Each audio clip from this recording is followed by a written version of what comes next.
Hey, I want to make a quick video showing people how to put the back of their dryer back on. A lot of people don't know this. So the first thing you want to look down, if you look down here, there's a little lip cut out. And you can see it really good on this side because it's got a 90-degree on it. And if you take your back of your dryer,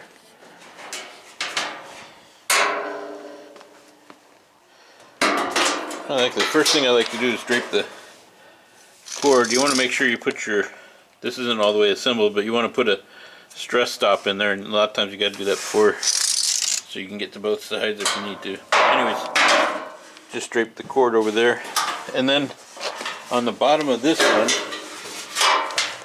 is a lip right there. It goes over to the other side there. Right there you can see. Right there is where it ends.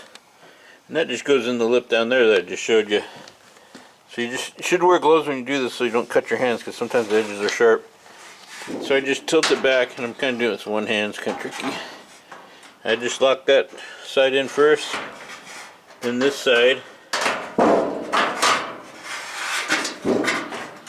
and you can see moving around right there where I got that 90% or 90-degree one in.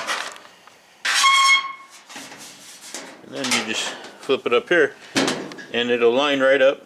Let's see, that didn't have any trouble getting that piece in. And then you just go and you put your screws in and hold it back in. But that's how you put this on. A lot of people don't know, and they put that bottom piece on wrong, and it's like fighting them and such, or they don't get it assembled correctly.